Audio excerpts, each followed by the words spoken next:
It's Sports by the Book at the South Point Studio. Here's Jeff Parles. I'm not Jeff Parles. I'm Matt Neverett, filling in for Jeff Parles. We had to give him a couple of days off per week, and really excited to get going here at South Point Studios, along with Alex White, along with Ryan McCormick. We've got Ann and Andrew behind the glass, and we've got a lot to talk about. A lot of NFL action, a full slate in the NBA, NHL, college hoops, a lot to go over. But it all starts and ends this time of year, Alex, with the NFL playoffs, and a super wild card weekend turned into super duper wild card weekend with the Bills-Steelers game getting delayed. So a lot of storylines, a lot of big-time scores. How did you make out this weekend overall? Overall, really good. Really just the Cowboys hurt me because I did have them, and I had them on a couple teasers. So that one really was it. Those two home dogs, love those. The Texans and then the Bucs last night really helped to finish my weekend strong. Yeah, you and everybody else kind of got burned by the Cowboys. We were talking to Chris Andrews, and he was saying that the result of that game was as good as they could have hoped. Everybody, including Vinny Magliulo yesterday on this very show, talking about how the Cowboys losing as a teaser leg really helped the book out because Saturday was a very good day for the public. Yeah, and he said too, moneyline parlays, you just tie them up. You're like, oh yeah, it's a big price. Just throw them on with a couple other favorites that you like, right? And when that one loses, it really hurts you overall. Yeah, Ryan, how'd you make out? The Bucs game last night. Chris Godwin ended up getting the touchdown late to help push it over for our crew parlay because we teased it down to 39, and so that helped get the over and help us get a winner. Always good when you're a winner on the teaser when you wouldn't have been otherwise. That's always a good feeling. I was on the Eagles, kind of just one of those where something had to give, and it turns out it did not. I will say I had a great Saturday. I hit on both of those results, hit on the under on the Chiefs game, but yeah, gave it back the rest of the weekend. So it was a really unique weekend, and that kind of leads us into the unique situation that was in Buffalo yesterday. That's where we'll get started with our recaps, is taking a look at the Bills and Steelers. Bills got up in this one 21-0 after, I think it was 27 and a half hours on the delay. Yes. And then all of a sudden, here come the Steelers, and the Bills did just enough to hold on. Yeah, I don't really take too much of that. I think, do or die. Steelers gave it their all there at the end, but you could be a little concerned because if you remember that game in Philadelphia where the Bills did the exact same thing and the Eagles came back and won in overtime. So Buffalo's got to be careful because they do have a tendency of doing that in games, and who do they have this weekend? None other than the Kansas City Chiefs. So they got to be sure to, if they get the lead, they've got to hold it this weekend for sure. The Chiefs have been their nemesis over the last couple of years. They've eliminated them from the playoffs in Kansas City each of the last 2 years. And we'll look ahead to that one in a minute. But the 31-17 final, what lessons do you think we can learn from that Steelers comeback? If you're KC, if you're Andy Reid, if you're Patrick Mahomes, you're any part of that coaching staff, what are you looking at in that game in particular, what the Steelers did well that kind of allowed them to come back? Is there anything in particular, or was it the Bills kind of taking their foot off the gas? Ryan, you want to take this one? Because you were actually kind of talking about your disappointment in the Bills and how they allowed that. Yeah, I think in the second half, they very much allowed the Steelers to at least make a game of it. And if the refs had done anything to at least allow the game to become a game, then it would have, because I can't remember what the score was, but the fake slide with Josh Allen, if they call that drive is dead. Okay? The George Pickens snowball, the throwing the snowballs, they've already warned Buffalo fans in the past that you cannot be throwing snowballs at the field. They've warned Eagles fans, you need to throw the flag there. If you want to make a statement of fans can't interact with players like that, you need to make a statement in a game like that because the world's watching. Something needs to happen. And then the Josh Allen slide, where he does slide and doesn't take a hit to the head, but then gets up all pouty about it and then gets the call that keeps the drive going. It's like the league, not to tinfoil hat, but they wanted the Mahomes-Allen matchup, for sure. We're going to put you on some kind of list. No, I will say that I think everybody can agree, no matter your fan base, no matter who you root for, that nobody wants fans interacting with the players in that regard, throwing stuff on the field. And we saw that with Nick Sirianni getting a bucket of popcorn dumped on him. But I think that's one of the few kind of unifying things. Nobody wants to have anything thrown on the field, player safety, and not only from hits to the head, rather, or other types of instances, but also from the fans. And I think that was really interesting. We've got some pictures of the snow in that game.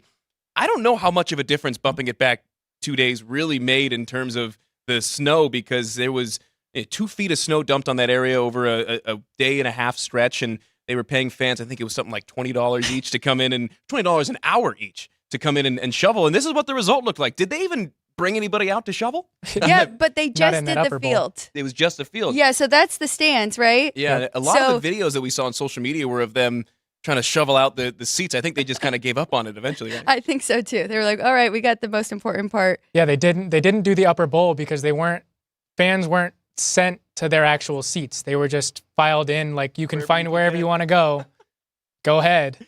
And so they didn't do the upper bowl. And one thing we saw with both of the weather games. I was going to say, though, big difference, though, in the weather, because that forecast for Sunday morning was 25-mile to 50-mile-per-hour winds. So that would have made a huge impact on this game. And, of course, everybody is saying it was really more about the traveling for the fans and keeping all of them safe. Right. So I think it's the right move overall. Well, and we saw in both of the weather games, in Buffalo and in Kansas City, the winning team threw it a ton more than we were expecting. Everybody thought that those were going to be under games and that it was going to be all about the running backs, but both Josh Allen and Pat Mahomes really did a good job of throwing it more than they were expected to in a game like that. So that's a perfect setup for you. You're a Patriots fan. Wasn't there a video going around about Bill Belichick and Tom Brady talking about this in a cold game? Mm-hmm. And they were saying, yeah, we're going to throw it because nobody wants to pass rush or tackle, right? Exactly, So there was something like that with those two, and that kind of gave me that idea that these may not be so low scoring. But the Chiefs game the under did come in that one. Yeah. Well, and just to put a bow on the reason I bring that up is that Josh Allen became the first quarterback in NFL playoff history with 3 touchdown passes while rushing for 70 or more yards and a rushing touchdown. He was excellent. He was also efficient. It was just the 4th time this year that he did not turn the ball over, and that's the biggest knock on the former Wyoming Cowboy. Yep. He's used to playing in this type of weather, and so he almost gets better as the weather gets worse, and I don't know if that has to do with, playoff time. And outside of their matchups against the Chiefs the last couple of years, they've been the best team in the NFL come this time of year. Except for one team last year, if you don't remember, the Cincinnati Bengals went in there and beat them in a perfect snow situation that we thought Josh Allen was going to benefit from that one, right? But you're right. Overall, he has done very well in these circumstances. It's just about taking care of the football. And in this one afterwards, the 31-17 final sends the Bills back at home. They're going to take on KC next week. How did you adjust Buffalo in your power ratings? I didn't. Nothing? I kept Buffalo right there. So I made Buffalo a 10-point favorite. They won. They covered. Won by a little bit more, but you mentioned it. I mean, they let the Steelers hang in that game. I didn't really feel a need to bring them up at all. And then, of course, if the Steelers were still playing, I might make an adjustment on them, but no longer need to. So, yeah, the Bills stayed right at the number that I had them last week. And, of course, that matchup next week in Kansas City, in Buffalo against Kansas City that we'll get to is going to be the game of the weekend around the NFL. But I want to take a look at the late game last night. Buccaneers defeating the Eagles. How about the precipitous collapse of Nick Sirianni and company? Jalen Hurts spends too much time studying his Coach Carter quotes and his inspirational quotes and not enough time game planning. How about Vita Vea as well, becoming the kryptonite to the tush push? Who'd have thunk that? It is pretty funny. The only team to stop the tush push, and then they did it again yesterday. I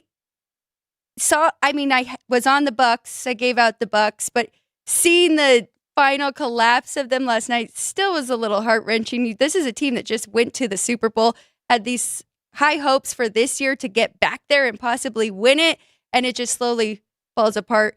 We were talking about it off air. 10-1 in their first 11 games, right? And then we've just seen this slowly collapse. And I just think you got to be careful when a team shows you who they are, believe them. So we've seen they didn't win 5 of their last 6 going into that game. So there's not much hope in thinking they're just going to flip the switch. And that was really my only handicap on why I bet on the Eagles. I was thinking in my head, something's got to give. They're really talented. Too much talent. They are a well-coached team despite what they have done the last, however many. But I really like what you had said. When they show you who you are, believe it. Turns out that's what we got in this game.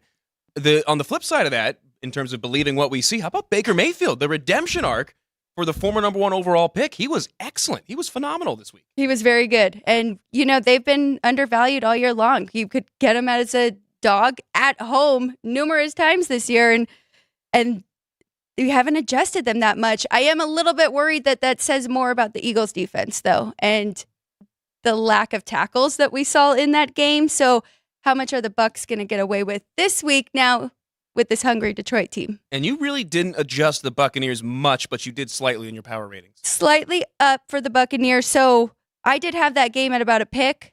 So I went up a little bit, mostly because, so I have my dad and my grandpa's power ratings as well.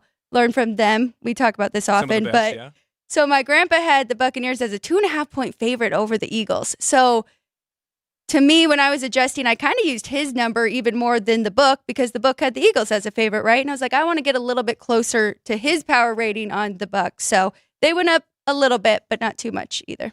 Be sure to comment too on our YouTube feed. Tell us what you thought. We love the live comments. We'll read them on the air. Ryan is the police of the live comments, and he is all over. So please let us know if we have any. Please comment, like, subscribe. We're over 1,000 subscribers, and we're trying to get the push for 2,000 going, right? Yep. We started always trying to climb. Started from scratch, and now we're trying to double it once more. So, those were yesterday's games. I want to just hit on the games over the weekend a little bit. I know we have talked about them ad nauseum on this station. Packers-Cowboys. That's the game everybody's talking about. 48-32 final. Not indicative of what that game really was. That was the Packers from start to finish, completely and utterly dominating a Cowboys team that did not look like they wanted to be there. And the surprising thing for me in that one is just how strongly and emphatically the script flipped for Dallas. They had won 16 straight home games. They had won all 8 of their home games this year, putting up an average of, I think it was just over 37 points a game offensively in their home games this year. And they looked anemic. They looked inept. They could not move the ball in the first half. The only offense came in the second half when they were well out of the game, and they were in desperation mode. Desperation Dak is the best quarterback in the NFL. The problem is you got to get that for 4 quarters. And the question everybody's asking, and I'll pose it to both of you guys here, is this game, does it say more about Green Bay and how solid they have been, especially towards the back of the year, or more about Dallas and just how far they have fallen after 3 straight 12-win seasons? I think the number that they brought up at the end of the game, I don't know if you guys caught this, Dallas is the first team ever to win 12 or more games in 3 straight seasons and win 0 playoff games over that stretch. I believe it because I saw that it was their 3rd straight loss as a 7-point favorite or more in the playoffs. So that goes to show. I mean, if that was their record going into the playoffs, of course they're going to be favored that high. I'll kind of let Ryan jump in here too, but I don't know, especially because he's a little biased. He does not like the Packers. No, so I I'm don't. interested to see what he thinks, if he thinks they're the real deal. No, I mean, this game just shows you how important it is in football to be able to either punch a team in the mouth and take over a game and not let them come back at all, or be able to respond from being punched in the mouth. The Packers came in the first quarter and absolutely punched the Cowboys in the mouth, and they had lost all their teeth. Like, they had no idea what to do. They were completely dysfunctional, and Mike McCarthy's had a history of doing this when he was in Green Bay and didn't fix itself going to Dallas.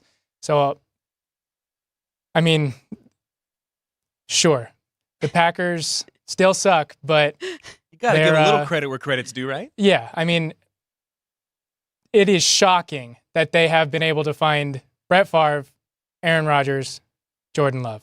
The kid can play football. It's insane. It's only like 3 quarterbacks. It's like the Steelers and their coaches. It's the only comparison you can make is they are extremely lucky, and it's a part of a culture.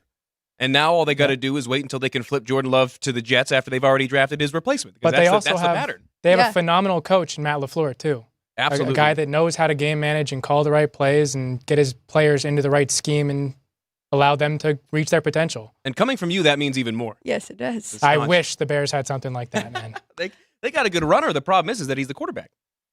Speaking of good runners, just to put a bow on this one, the performance from Aaron Jones, playing in his home state. He went to UTEP, 21 rushes, 118 yards, 3 touchdowns, all in the first half, by the way. In 4 career games against the Cowboys in Dallas, 488 yards combined. He plays well when the lights are bright, especially in his home state. He had family and friends, and he really almost single-handedly took this game over from the start.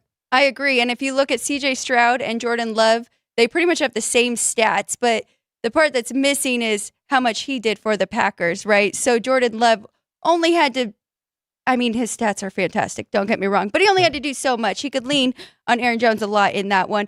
I will say you're right. The strategy was perfect. I mean, taking the ball first just to go down the field, put up some points, and show the Cowboys right there that they weren't going to be the only ones scoring in this game. Yep. Did a lot, and it just threw them off their game. I was more shocked with the Cowboys defense than anything. And I know people are on Dak Prescott, and, that pick six kind of changed the game right away. But their defense had no answers for the Packers offense at all. And even the announcers were talking about how they were playing zone defense, and I don't understand why, and I don't understand why they couldn't make any adjustments to this at all.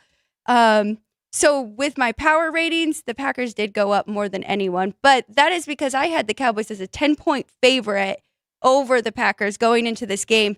So anybody who's doing power ratings or learning power ratings right now, I mean, right there, I have to start with getting back to where the line was, right? So Chris and company and other books, they had it at 8. It moved down to 7. So from 7, I automatically went 1.5 points each way. Cowboys down, Packers up.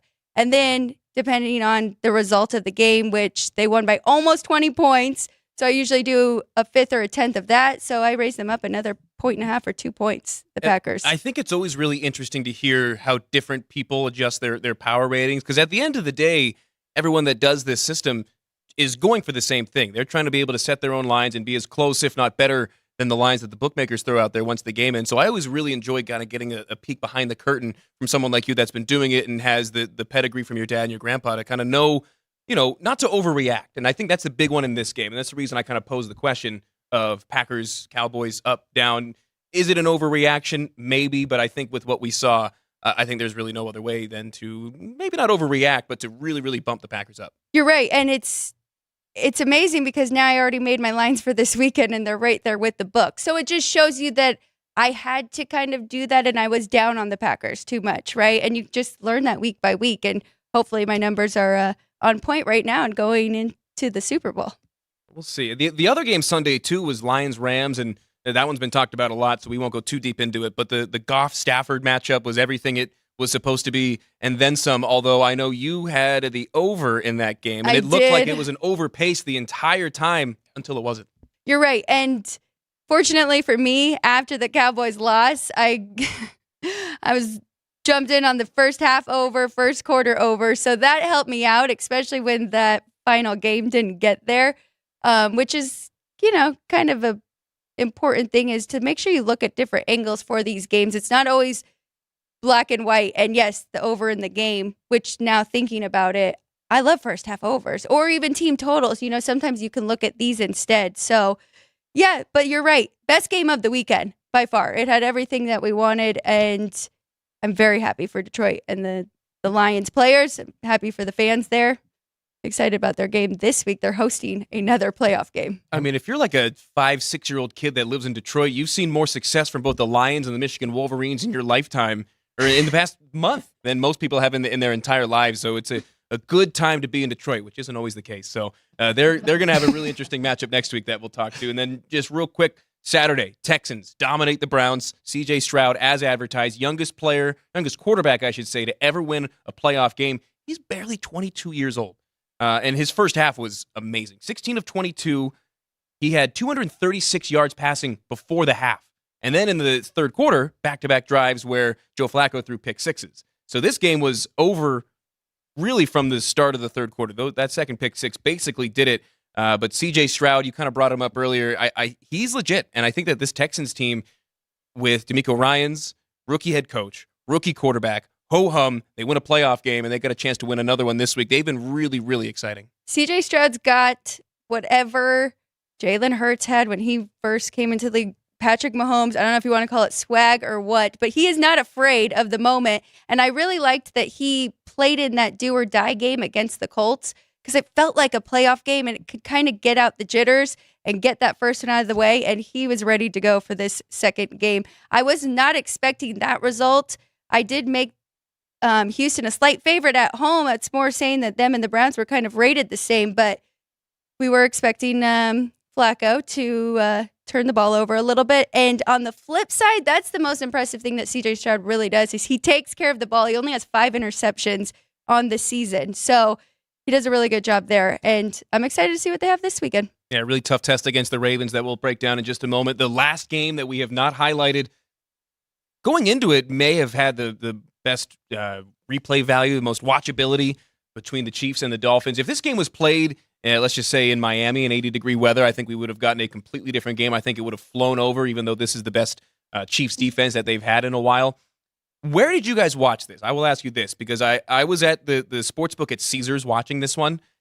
I don't think I heard a single cheer for the Dolphins. KC was the biggest public side of the week, and it turns out rightfully so. I was on KC. I was on under, separately tied together. I was on it for everything. So I had a good week, but you kind of had or a good game, I guess. But we had to sweat that one out a little bit. Where did you guys watch, and were there Dolphins fans? Because it seemed like every single person at Caesars was on the Chiefs. I had a boring weekend. I watched all these games at home by myself. Unless I was here and they were on, then I was just at home. So you have a much better story being at the sports book and actually hearing someone I wouldn't have been there it. if I wasn't visiting a buddy that was in town, but that's the beauty of living in Vegas. You get friends that come visit you. What about you, Ryan? Yeah, this game I watched at home without paying for Peacock, so we'll just leave it at that. It's the helmet game. The NFL loves to nickname games. This one's the helmet game. I've never seen a helmet like Patrick Mahomes did just kind of shatter like that. Yep. And a lot of people saying that should have been either a penalty that he had to come off, or they were forced to call a timeout, but everybody kind of just threw their hands up because we'd never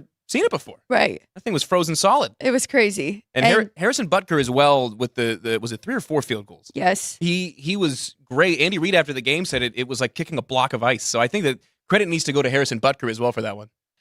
I don't really know what to make of this, though, so I'm going to kind of throw this to you because it just seems like that was already expected, that the Chiefs were going to win this one because of the weather. The Dolphins had no answers. They didn't want to be there.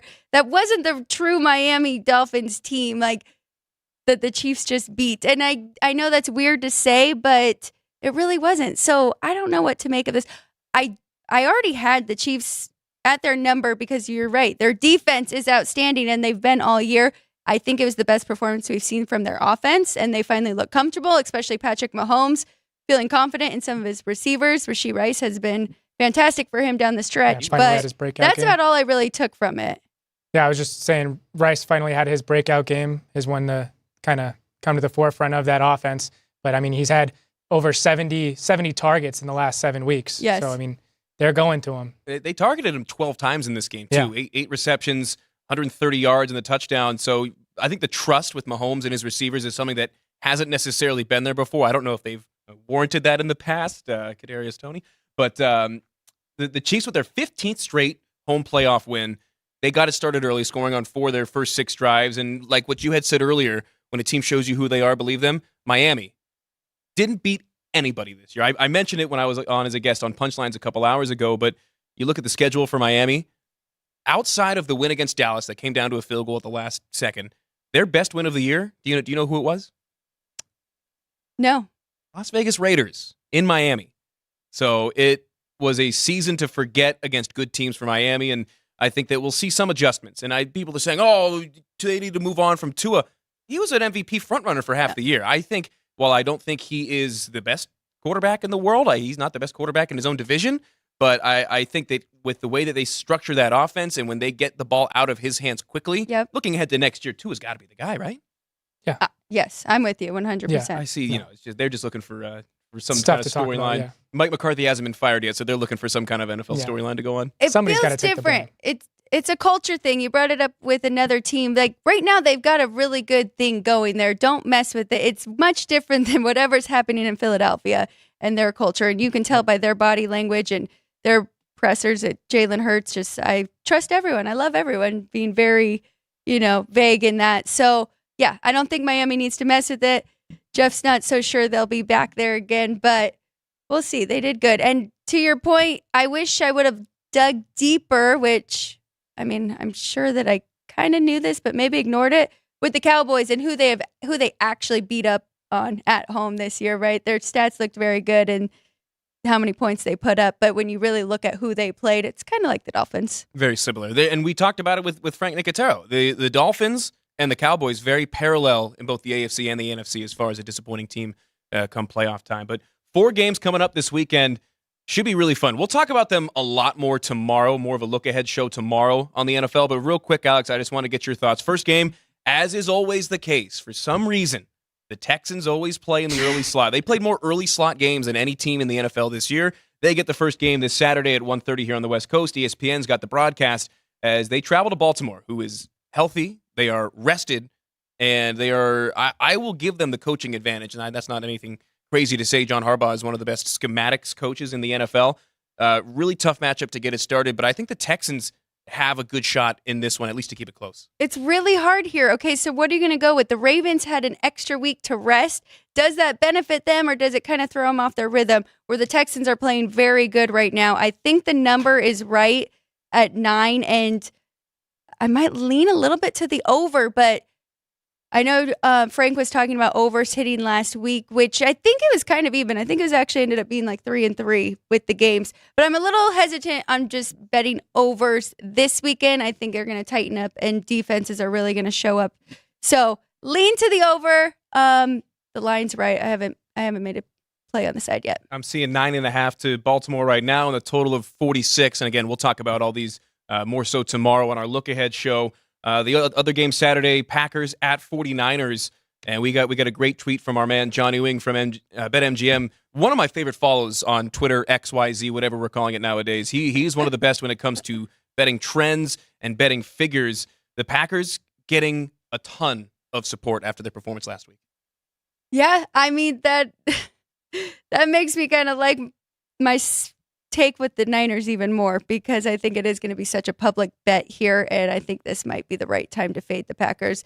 The 49ers are the best team in the league from top to bottom on all three facets, so I'm not ready to fade the Niners, especially at home. So I think they get this done here, but definitely going to be a very popular pick this weekend. Here at South Point, 49ers, a 10-point favorite. The total on this one, 50.5. Pretty high for a couple of teams with decent defenses. The Packers have allowed more yards per game than any team that remains in the playoffs, but they've been all right when it has mattered. And yeah, you saw the number. The Packers, the most bet underdog on the money line. I know. And it was at 375 at that. I'm seeing right now at South Point plus 425. So all the money coming in, swinging that line. 86% of the bets at BetMGM are on the Packers to upset the 49ers. So I'll be really interested to see that one. Do you think that's just people who dislike the Niners? Because, we either have like those huge San Francisco fans or just anti-Niners fans. I can see that. Right. I think a lot of it, too, is a reaction on what we saw from the Packers. And I think you kind of have it right in your power ratings. You move them up. They deserve to be bumped up. They deserve to get a little bit more credit across the board. But I don't know if I'm ready to put them as a money line bet against the 49ers with 2 weeks off, basically. No, exactly. And they rested all their guys, and they're just the best defensively, offensively. And I don't think the Packers will be ready for that. Can their defense slow down Aaron Jones, do you think? That's the big question. I think they can. I think they are great in the one-on-one matchups and scheme football. They're as good as anybody in the league over the last 10 years or so. So I do think so. I like 49ers to win the game. We'll talk about the spread a little bit tomorrow. And then looking ahead to the Sunday games, Buccaneers at Lions. What a matchup. If you would have told somebody before the season that the divisional round matchup would be Buccaneers against the Lions in Detroit on a Sunday, they would have told you were crazy. These are two teams that vastly overperformed, although I think they believe in themselves more than anybody, and that's a big thing. These are two really, really highly motivated teams at this point. The Lions have slowly been getting to this spot, slowly getting the respect they deserve. I think they were the favorite to win that division, but it was kind of like okay, we'll prove it to me then. Let's see you do it. So, yeah, now this is a great matchup between these two. Not only these two teams, but the two quarterbacks, right? Baker Mayfield and Jared Goff kind of thrown away from their original teams, and now here they have found their homes and done a fantastic job. So this should be a good game. I made the Lions a 5-point favorite, so just a slight difference there, but the lines are really tight right now. On all 4 games, they're going to be really close coming down the stretch here, and hard to find great value plays. Right here behind us at the South Point, Lions a 6-point favorite, total at 48.5. And then finally, the matchup of the weekend. Who would have guessed that this one would be the final game on the Sunday in the divisional round? It's the Chiefs against the Bills in Buffalo. It should be cold. I don't know about 2 feet of snow again, but this is the 3rd straight year that these two teams have matched up. Are we going to get anything different this year? Do you think that the Bills have a better shot this year as compared to the 2 years past when the Chiefs bounced them? What's funny is it's a worse Bills team, right? Their defense has dealt with injuries all year long, but fortunately for them, it's a worse Kansas City Chiefs team too. So we'll see what happens here. I'm leaning towards the Bills. I already know our other co-host, Jeff Parles, is going to be on the Chiefs, and I don't want to go against him 2 weeks in a row, but we might have to have two-way action on the desk this week. Jeff was spot on with most of his plays last week, so this week might be the week to fade him. But I can say that because he's not here. Jeff's a little bit of a homer when it comes to the Chiefs. So very much so, yeah. The Mizzou Tiger. Do you guys have a feel for this? What do you think? You think we'll get a different result, or you think Patrick Mahomes cannot be stopped? I think if his helmet can stay in one piece, it gives him a better chance. I think just from the number perspective, and I don't know if I have a side yet. I got to look at some of the numbers and some of the trends in this one before I really give out a play. But I think that this one right here at South Point is a 3 right now to the Bills. Is it? If it goes to 2.5, it is 2.5. Is it down to 2.5? I was going to say if you can get a piece of 2.5 early in the week, I think that might be a really good play. And for me, if it gets down to 2, I would just lay the money line. I just don't worry about the points. But again, I'll be really interested to see the numbers. What about you? I've already taken Kansas City plus the points. But I think it would be 3. You got 3. Yes. Okay, good. Yes, 3. I just think it would be absolutely hilarious is if this game goes to overtime and the Bills get the ball first, they go down and score a touchdown, and then the Chiefs then get the ball because the Bills wanted to put in the rule that the team gets to score or gets the ball back after a team scoring in overtime, and then they go down and score and go for 2 just to put a middle finger, Poetic justice. It would be awesome. Yeah, I think it would be absolutely hilarious. Here, we changed the rule for you, but we still beat you with the new rule. Be careful what you wish for, because you just might get it in a situation like this. So, yeah, again, the Bills right now, you said at 2.5 right here at South Point? 2.5 here, yes, at South Point. 2.5 here, and I'm seeing the total. Is it still 46.5? 40 down to 46. So both the total and the spread down a half a point. This one seems to be a little bit of a toggle, though. It's 3, 2.5, 3, 2.5, 2. Yeah. And that's that's the tightest line in the NFL is that 2.5, 3-point split. Yep. So I think that we'll see that all week. I think if it gets back to 3, I don't know if it'll go the other way and go to 3.5, but I think that a lot of books, it'll just be dependent on the action and the size of the bets they take. Yep. But it'll be really interesting to see, and we'll break these games down in some more detail tomorrow right here on Sports by the Book. Leave us a comment on our YouTube channel. Subscribe while you're at it. We've got a live comment from Sean Higgs. Sean Higgs, it says the Bills by 10 over Kansas City this week. Okay. So I mean, I don't see that like that could happen. Yeah. I don't see that not happening. I don't know how likely it is, but I don't see a blowout one way or the other. I could see the Bills using the home field advantage a little bit more. Yes, I could too. It's really tough because my numbers do say Bills lay the 2.5, but Jeff always says too, if you're getting points with Patrick Mahomes, you have to take it. And that I can't get that out of my head because it's very true. And I was on the Chiefs last year getting points in the Super Bowl, and that played out well. But the Bills have so much revenge in this spot, and now they finally get to host this game. So it's going to be a great game. One thing that we will have to crunch the numbers for, and we can talk about tomorrow too, both these teams very much first half overs, not full game. Both of them have been trending to the under this season. So we're going to have to look at that if that's a good value to take the first half over in this one. And Vinny Magliulo made a great point on this show yesterday when he came on and said that the first half overs are typically a little bit higher, or the first half totals, I should say, are a little bit higher because of that final drive in each half. Whoever has the ball at the end of the first half, he brought up, is always going to try to score. You're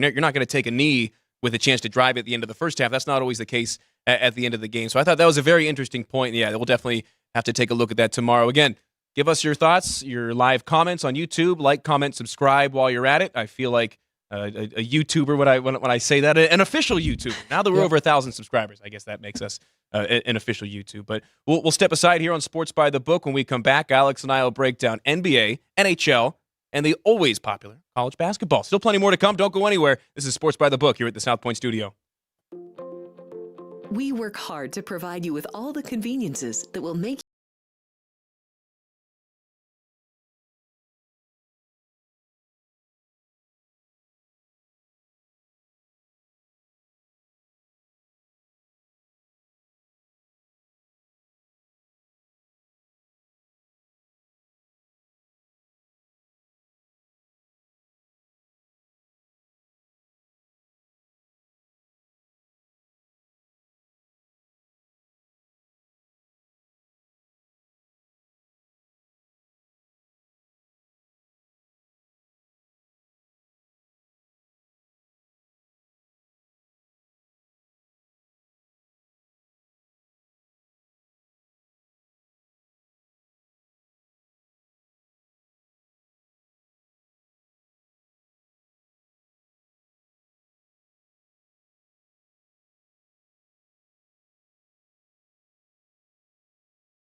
all under one roof.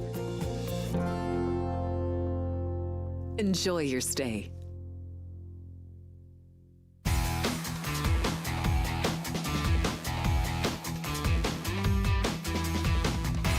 Welcome back to Sports by the Book. I'm Matt Neverett, along with Alex White and Ryan McCormick on the other side of the glass. Thanks so much for tuning in.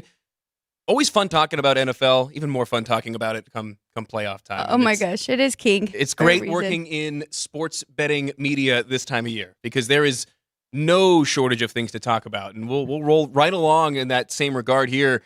Plenty of games going on tonight around the NHL, NBA, college basketball. We'll start on the ice with the NHL. 8 games tonight, 6 of them featuring a team on a back-to-back. And first one we're going to take a look at here is one that is Anaheim at the Capitals in Washington, D.C. 4 o'clock start right when we get off the air here. Anaheim on the second end of a back-to-back, one of the 6 teams on the back-to-back playing tonight. This is number 25, number 26 on the rotation. Who do you like in this one? So you'll hear this a lot, Matt. Washington unders is my go-to here, and opened up at 6, so I went under 6 with the Ducks and Capitals. They are 25-15 to the under, 15-7 at home this season. Now, Ovechkin is a game-time decision, so there's kind of another way if you want to look at this. If you want to take Capitals team total under 3.5, I wouldn't hate that at all either. So main play is Caps under 6, but there's a little side bet for you as well. And this has been an interesting one to keep an eye on because you were on Sharks unders for the majority of the beginning part of the year, right? Well, or was it just fading the Sharks in general? Yeah, a little bit, but I actually didn't jump on Sharks unders until they had 10 goals. How many was it in their back-to-back games where they had 10 goals scored on them? Yeah, against the Penguins and then the Canucks. Yeah. Yeah. Was it 10 though? Yeah, it was 10. That was probably, a month and a half ago? Yeah, like so that? after that happened, as I was following them, they really tightened up defensively because clearly they didn't want that embarrassing thing to happen again. So, yeah, you can kind of look at Sharks, which Sharks are coming up here. Yeah, we'll jump around here. Sharks at Blackhawks. This is a matchup that I'm sure Ryan McCormick has no opinion on. San Jose on the second end of a back-to-back. No Connor Bedard. He's out for a while with the broken jaw. It was a matter of time before he got injured, right, with the way that he plays and how, he's small and quick, and normally he's able to kind of evade, but teams are focusing had been focusing on really putting the body into. I mean, that's what teams are going to do. They're going to go at your best player, and when it happens to be a kid that's 18 years old, it's a little easier to throw his body around. So no, I'm a Penguins guy. When I lived in Pittsburgh for a while, I went to high school out there. Sidney Crosby was the last of the stars to really have his own goon, as they say in hockey. The guy to go out and just, if you look at him the wrong way, he's going to go out there and elbow you and then kick the crap out of you. Bedard doesn't have a goon, right? And he's out for a while. Yeah, I mean, the team doesn't really. They don't have much of anybody. They had Corey Perry, and then that situation went down. They had to get rid of him, and so now it's kind of Jason Dickinson that's been his leader, which they just signed him to a 2-year extension. So they the Hawks aren't going to try and be competitive until Bedard gets his legs under him and has been in the league for probably 4 years. So until 26, 27, they're going to build through the draft, not try and sign anybody, not try and trade for anybody. But yeah, these are the 2 worst teams in the NHL playing against each other tonight. My heart goes out to you if that's your expectation. Is 3-4 years they'll be competitive. Although feels like a Pittsburgh fan. Exactly. Yeah. It's Pittsburgh's going the opposite way. They're the oldest team in the league, and I was talking Pirates. They look good. Sorry. Oh yeah, as a Pirates fan, yeah, I've seen a lot of bad baseball, but we'll get to that eventually. San Jose on the second end of a back-to-back, though. Yes. Do you like the Sharks on the second end, or do you like the Blackhawks to pull the upset? I like the Blackhawks here. I actually took them Hear that, Ryan? to win in 60 minutes because it's plus 120. I think they can take advantage here in this spot. I actually like this under as well. Sharks Chicago under 6. San Jose 24-17 to the under this season. Blackhawks are 22-17 to the under and 4-1 to the under in their last 5. Interesting point. They need a goon for him. That is a great point you brought up. And Sidney Crosby has been fantastic this season, and I'm looking for a book that has shots on goal because you can count on him for that in almost every game. Yeah, and I'm going to do my best. The Penguins playing here in Vegas against the Golden Knights this weekend. I'm going to try to get out there. I've got my Evgeny Malkin 2009 Winter Classic powder blue jersey ready to go. It's been hanging on my wall, but I think it's going to have to make an appearance for that game. Although I've got the Golden Knights license plate on my car, so it all evens out. Is that Saturday? That is Saturday night here at 20th. T-Mobile. Yep. The last game that we're going to talk about in the NHL tonight, number 31-32 on the rotation list, Islanders at the Jets. And then the Islanders are the team that's on the back-to-back here. Okay, so this is another one where I'm going to give you a little side bets, or you can decide how you want to bet it. Is it still 6 here? Hopefully it is. Another under 6 I'm seeing 6, yeah. for the Isles and Jets here. Now, the Islanders have a goalie who is making their first start of the year, and that is Ken Appleby. And the last time he started was in 2017. So that made me a little bit nervous with this under. But the Jets are doing something incredible. They have this crazy streak going. Their opponent's team total under 2.5 has cashed in 12 straight. So I think that's a great opportunity here to take New York team total under 2.5. They've been playing great defensively. Hellebuck is having his best year ever. So like the 6, but I think I like the Isles under 2.5 even more. Okay. And for apple bottom jeans and net, what do you make of his season debut tonight? I'm not sure. I just wanted to get that joke in there. It was good. I've never felt more like Frank Nicotero in my life. But I thought of that one, and I'm very, very proud of myself there. You said he hadn't started since 2017? 2017, yes. 6 years in the AHL/others? That'll be an interesting one. So you're on under Ducks Caps. You like under in Sharks, Blackhawks, and the Hawks as well? Yep. And then you like the unders. You like all the unders. I like all the unders. And Jets, Islanders. Yes. So, all right. Well, yeah, busy night. A lot of games we didn't get a chance to get to in the NHL. We don't have that problem in the NBA tonight because there's only 3 games. And the one that we're going to focus on mostly, number 569, 570 on the board, Nuggets at 76ers. This game has had a huge move on the total. So I'm seeing right now at South Point, it was 227.5 at some point. It is no longer anywhere near there, right? Right, and that's a play I was going to give out as well as over 227.5.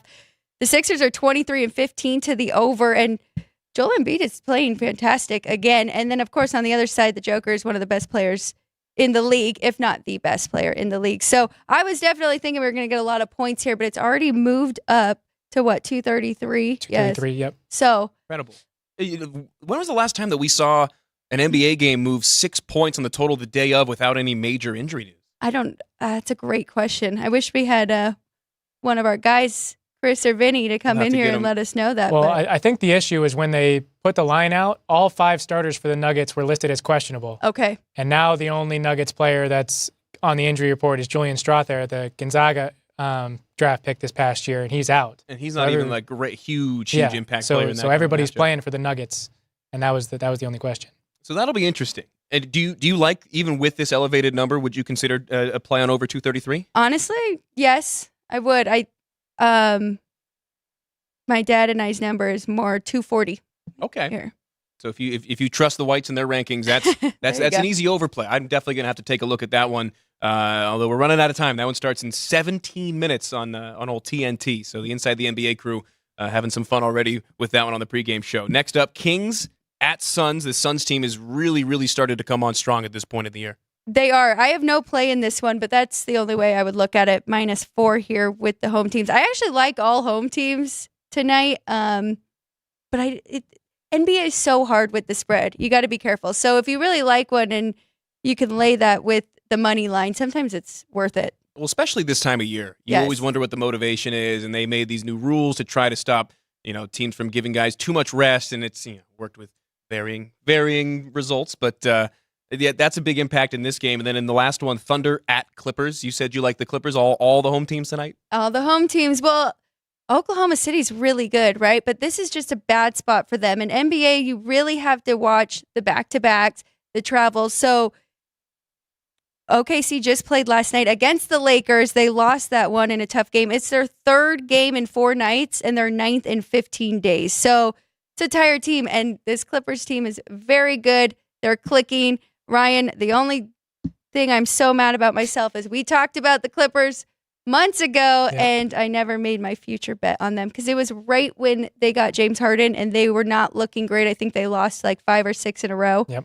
And I asked my dad. He was on the show, and I said, they're going to start to turn it around, right? And he was like, absolutely. Teams, players or stars take time to adjust, and I missed that one. Especially a star like James Harden, who is his game is so predicated on he's him. So easy. His style is of him having the ball, and he's such an easy guy to work with off the floor. You just have to be in a certain line of work, and then he really likes you and gives you a lot of money for no reason. But I digress. So those are the NBA. Only 3 games tonight. But, yeah, we like the over in Nuggets 76ers. And we'll close the show today looking at, I will say my bread and butter this time of year. Very good. Is college basketball. And I had a good talk with Frank on Sunday on the air, or rather with Jeff and you on this very show. I've been coming on to so many guest spots. It gets confusing. College basketball is just so fun because you're more often than not betting on personnel or injuries or line moves. You're betting on numbers. You're betting on trends and numbers throughout the year, and common opponents, also another big one that I look at, especially once you get into conference play, because the non-conference schedule can lie to you a little bit. They say numbers never lie. Well, they don't know non-conference college basketball, especially once you get to the lower levels. So this time of year is really where you start to prepare for March. And as a handicapper, as a bettor, as a bookmaker, you can tell who has been following college basketball, maybe not even all year, but from January on, as opposed to somebody who come tournament time is like, oh, what do you know about Kansas? What do you got on Virginia? You really start to develop your opinions on college basketball this time of year. And I think the early slate of college basketball is when you can learn a lot about these teams, even more so than in the conference tournament. Oh, you're 100% right. And things just shift so quickly in college basketball. It's a lot of fun. Like BYU started out so hot, right? And now we're seeing them in conference play, and it's starting to turn around a little bit. I think we're missing a window of opportunity here because you and Jeff Parles are both very zoned in on college basketball. We got to get a segment with you guys just talking college hoops for sure. Yeah, we'll figure out a way to do that because we both have our conferences that we do better on and that we do more. I do a lot with the Mountain West and with UNLV, so I'm kind of tuned in there as far as what to look for on certain numbers and certain moves. But Big 12 is the best conference in college basketball, and it's my favorite one to look at. Big 10's pretty good. But yeah, let's run through the slate because there's a lot of fun games today, and all the ones that we're going to highlight feature ranked teams. But that's the beauty of college basketball. If you want to bet on Merrimack versus Bryant, there is a play to be had. But in these ones, I think it was really good, and Ryan kind of presented this as the games with the ranked teams. And I think in a day like this, rather, where there's so much going on and just so many games as we get into the Tuesday, Saturday kind of slate around college basketball, I think that's where a lot of these teams that we'll see in March, you kind of learn exactly who they are. We'll get it started with 6-13, 6-14 on the board. TCU comes in number 19 in the country, getting points at Cincinnati. This Big 12 matchup features 2 teams in the top 35 in KenPom. TCU number 22, and Cincinnati comes in at number 33. Cincinnati, a defensive stalwart. They have been phenomenal defensively. They've played 3 ranked teams in their last 3 games, BYU, Texas, and Baylor. They held two of the 3, BYU and Baylor, to their season low in terms of points. And we're pretty far into the schedule, so that actually means something. But this TCU team, really solid shooting, even better rebounding. And I think that they've got an advantage here, and where you can take an advantage of a pretty favorable line. They're catching 3, but I like money line with the Horned Frogs. So I'm with you. I took the points here with TCU. I haven't gotten that confident yet just to jump money line, but I applaud you. And it kind of makes me nervous because this is supposed to be a fade spot for TCU. They just beat Houston, right? But you're right. They're a really good team. They're 5-0 ATS in their last 5 and 3-0 in conference.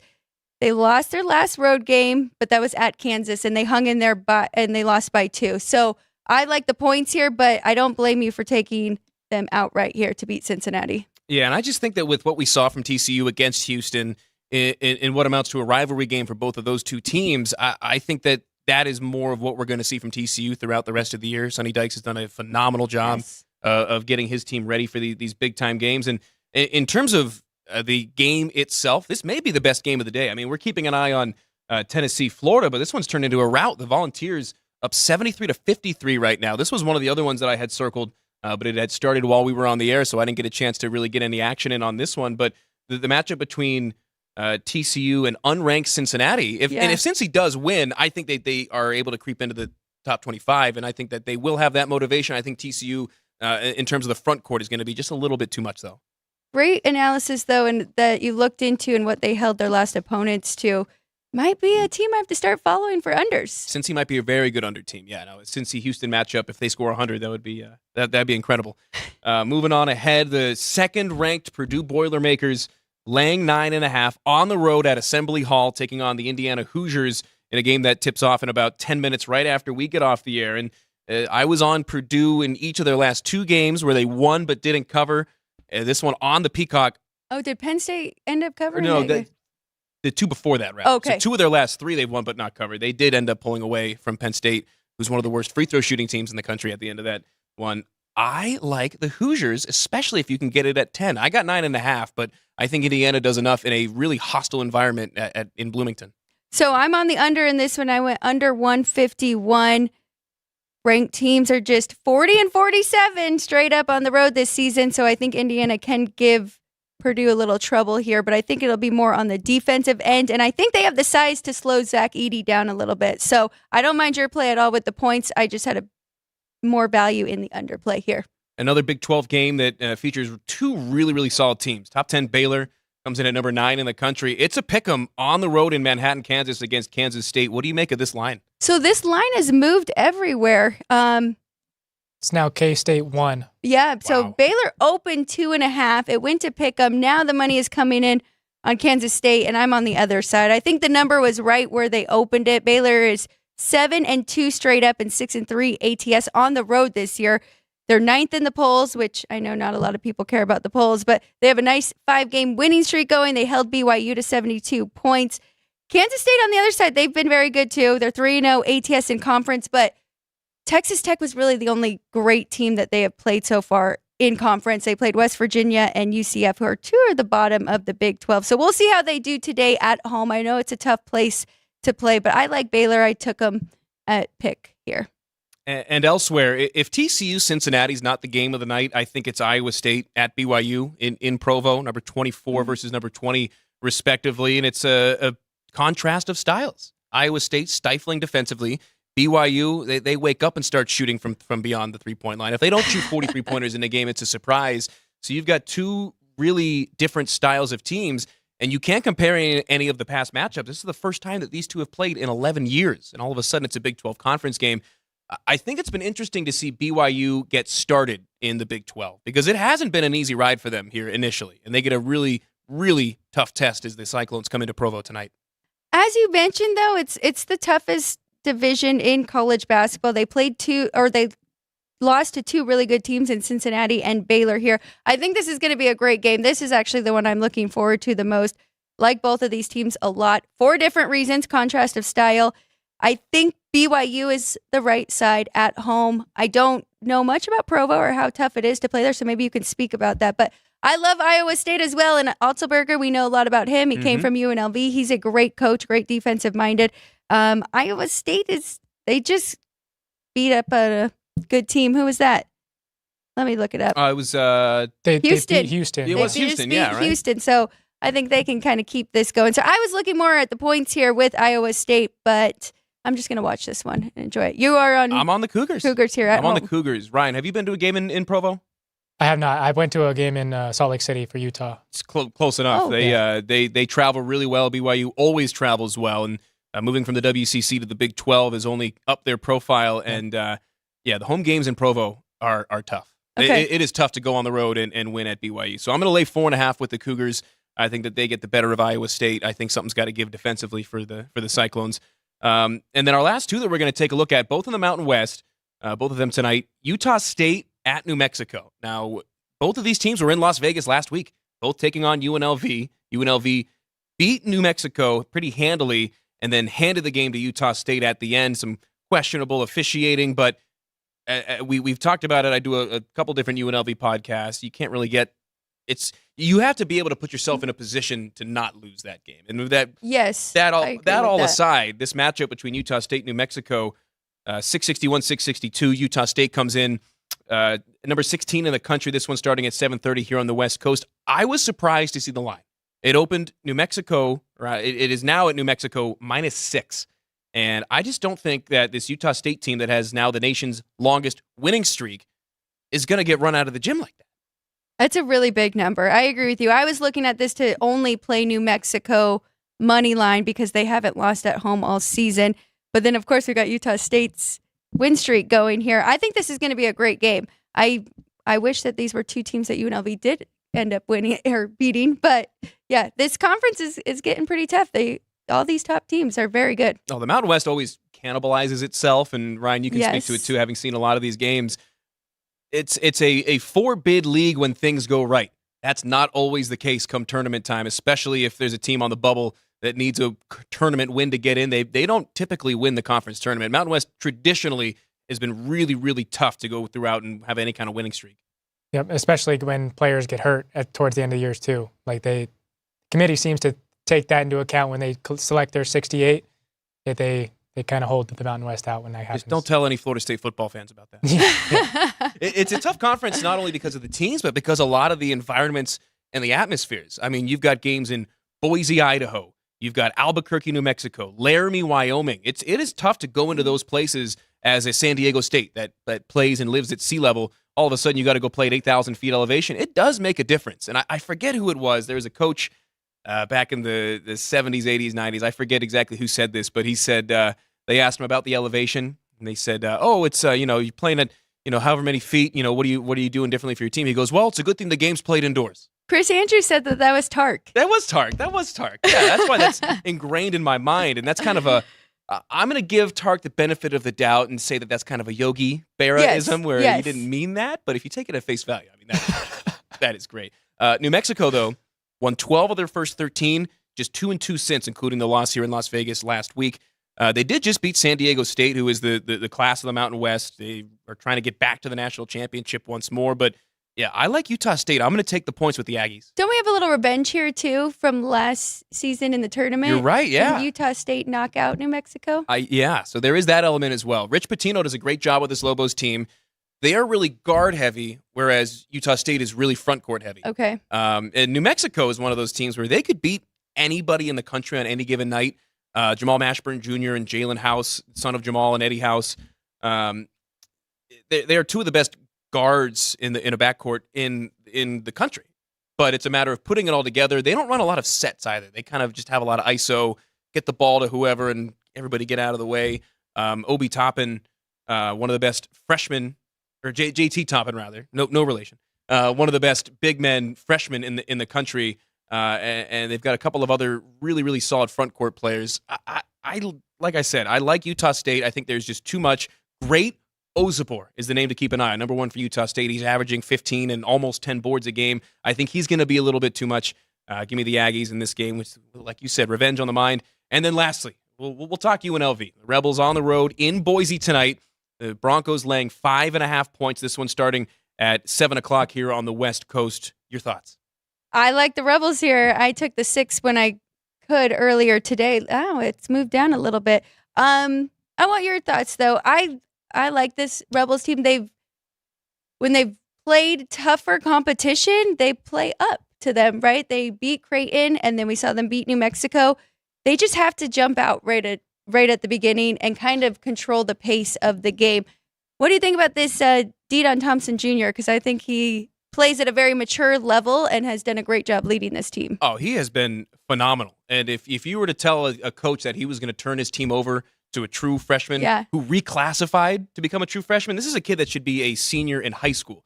And not only is he leading this team, he is running the offense and commanding the ball at certain points from these guys that are 5, 6, 7 years his senior.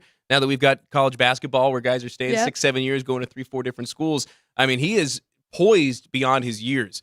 And UNLV's dealt with injuries the whole year, and they're starting to really come together, especially in the front court. So that's going to be where I keep an eye on this one, is the forward play. Tyson Dagenhart and a couple of other players for the Broncos have really led them to a rebounding advantage in just about all of their games. They're about middle of the pack in the rest of the stats, but I think Boise State has the horses in the front court, not to be punny with the Broncos, but the Broncos have the horses. Go figure. Again, another Frank Nicotero kind of joke, but this is going to be an interesting matchup of styles as well. Boise State wasn't really on my radar until I watched the game when they went up to Nevada and beat them there. So you said they have a way of kind of throwing teams off, right? Yeah, and when they beat Colorado State, they took Isaiah Stevens, who in my opinion is the best distributor in the country, and made him look as uncomfortable as I've ever seen him over 3-4 years. So if you can do that to him, they can do that to just about anybody. This Boise State team thrives when they're able to get their opponents out of their comfort zone. It'll be a tough one for the Rebels. It should be interesting. We'll yeah, the see. Rebels catching 5.5 tonight in Boise, and that's another tough atmosphere to go play. I saw some videos of them heading to shoot around, and they're in their flip-flops while the snowbanks are around the bus as they get off. Great. Great. Should be really, really fun. Those Las Vegas boys. Yeah, the Vegas guys. That'll do it for my first show hosting here on Sports by the Book. I want to thank my partner, Alex White. I want to thank Ryan McCormick behind the glass, Ann and Andrew as well. Everybody here at the South Point for having the faith and letting me run the show. We'll be back tomorrow, 3 to 4. Alex and myself here on Sports by the Book. Follow South Point Studios on YouTube. Follow me on Twitter at Matt Neverett while you're at it. Just follow everybody on everything. How about that? There we go. That'll do it for today. For Alex White, Ryan McCormick, I'm Matt Neverett. This has been Sports by the Book here at the South Point Studio.